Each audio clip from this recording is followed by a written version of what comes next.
Good morning बच्चों। कल आप लोगों ने क्या पढ़ा था? प्रिज्म से वर्ण विक्षेपण। आ गया सब बच्चों को समझ में? अगर कोई भी दिक्कत आती है तो उसको टिक मार्क कर लो। जब भी अपनी क्लास स्टार्ट होगी अपन डिस्कस कर लेंगे। ये नहीं कि लोड लेना है कि ऑनलाइन क्लासेस समझ में नहीं आ रहा है।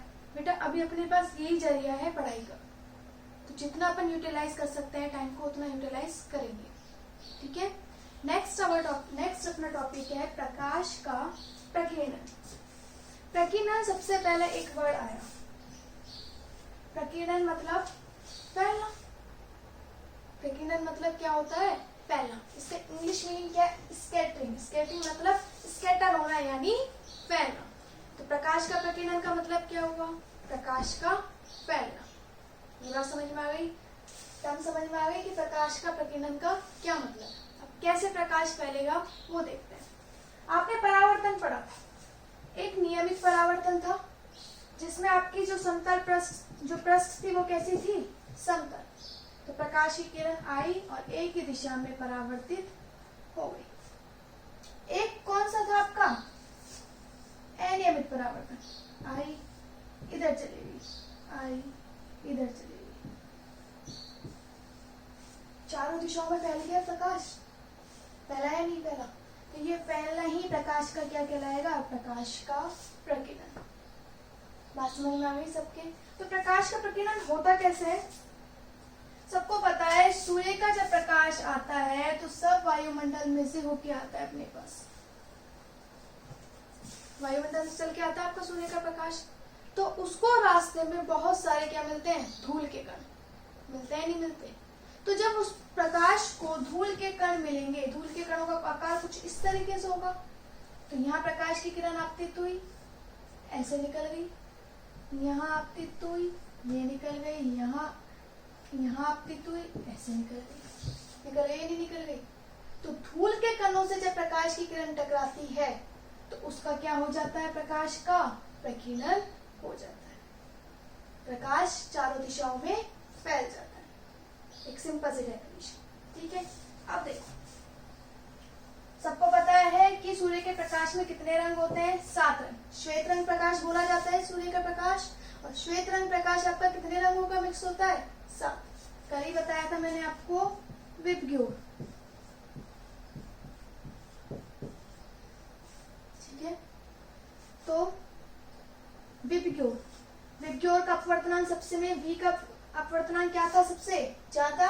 और रेड का अपवर्तनांक क्या था? सबसे कम।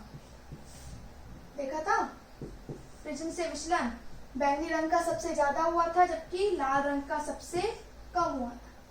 तो तरंग दैर्ध्य किसकी ज्यादा थी? लाल रंग की। और किसकी कम थी? बैंगनी रंग की। बात समझ में आ गई? कोई दिक्कत?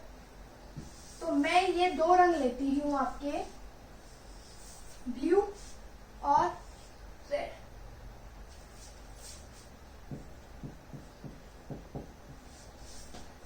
नीले रंग की तरंग दैर्ध्य ज्यादा होगी लाल रंग की। इसकी सबसे ज्यादा, फिर इसकी थोड़ी कम, इसकी थोड़ी कम, इससे उसके कम। कम का ऑर्डर चल रहा है इस साइड से। तो नीले रंग की तरंग दैर्ध्य क्या होगी? कम। जबकि लाल रंग की तरंग दैर्ध्य क्या होगी? ज्यादा। क्या ये बात समझ में आ गई? अब सूर्य के प्रकाश से एक आपका नीले रंग की तरंग आ रही है। तरंग दैर्ध्य क्या होता है? आपने 11th में पढ़ चुके हैं सब। ध्रुव या 2 गर्त के मध्य की दूरी क्या कहलाती थी? तरंग दैर्ध्य।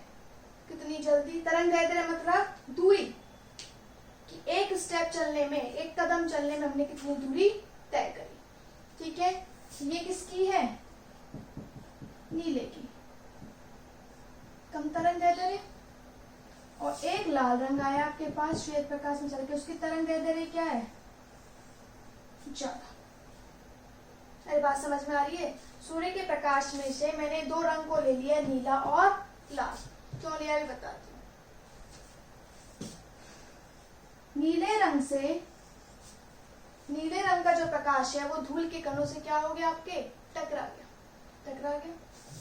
ऐसे टकराया, दिख रहा है टकराता हुआ? टकराते ही क्या हो जाएगा? प्रकाश का किरण चारों दिशाओं में फैल जाएगा। बात समझ में आ रही है? जबकि जब लाल रंग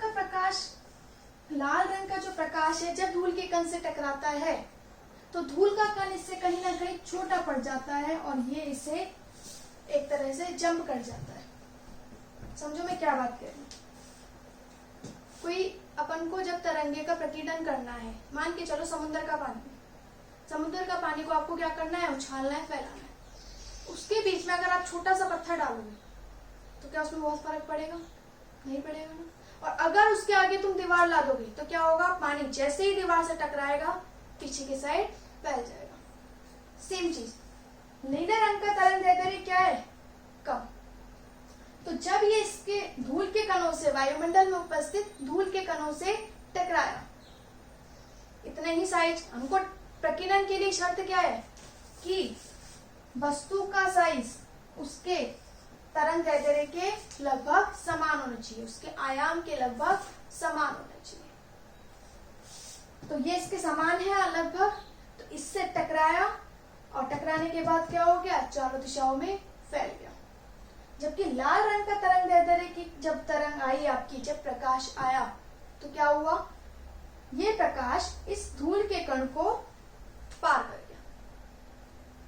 तो उसका मतलब क्या हुआ, देखो जब आपका सूर्योदय और सूर्यास्त होता है, अब देखो आपको मैंने बहुत सारे एग्जाम्पल बता दिए, प्रकाश के परावर्तन के, प्रकाश के अपवर्तन के, प्रकाश के पूर्ण आंतरिक परावर्तन के, प्रकीर्णन के, विक्षेपण के। तो अब ये जब एग्जाम्पल्स आपके पास आ गए हैं तो इनमें कंफ्यूजन स्टार्ट हो जाता है। जैसे कि सूर्योदय और सूर्यास्त के समय हमको सूर्य पहले क्यों दिखाई देता है, क्या था, प्रकाश का अपवर्तन। लेकिन यही क्वेश्चन थोड़ा सा मिक्स हो जाए, सूर्योदय और सूर्यास्त के समय सूर्य लाल क्यों दिखाई देता है, चेंज हो गया हल्का सा, तब प्रकाश का अपवर्तन नहीं है, तब प्रकाश का क्या है, प्रकीर्णन। कैसे, मैंने आपको बताया सूर्य में से आपकी कितनी निकल के आ रही है, 7 रंगे निकल के आ रही है। 7 में पहले मैंने सबसे कम वाला नीला ले लिया और लाल ले लिया। अब जब लाल धूल के कणों को पार करके सीधे निकल रहा है तो हमारी आंखों पे सीधा कौन सा पड़ेगा, लाल या नीला? ये तो क्या हो गया, टकरा गया। और ये सीधा प्रकाश किसके पास पहुंच रहा है, अपनी आंख के पास। समझ में आ गई? तो जिसकी तरंग दैर्ध्य ज्यादा होगी वो प्रकाश डायरेक्टली बिना प्रकीर्णन हुए आपके पास हो जाएगा। जिसकी तरंग दैर्ध्य ज्यादा होगी उस प्रकाश का प्रकीर्णन नहीं होगा।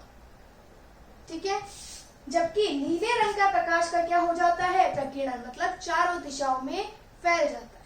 जैसे ही चारों दिशाओं में फैल जाता है इसको वापस हर जगह क्या मिलते हैं, धूल के कण मिलते हैं, नहीं मिलते? धूल के कण को नीला रंग मिलता है, फिर वो नीले रंग को क्या कर देता है, फैला देता है। इस कारण से आकाश तो आपको कैसे दिखता है, नीला, क्योंकि चारों तरफ कौन सा रंग फैल गया आपका, नीला।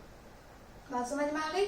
और सूर्य आपका कैसे दिखता है, आपका लाल रंग का। क्यों? क्योंकि लाल रंग का एक जो प्रकाश है वो सीधा बिना कोई बाधा के आपके पास पहुंच रहा है।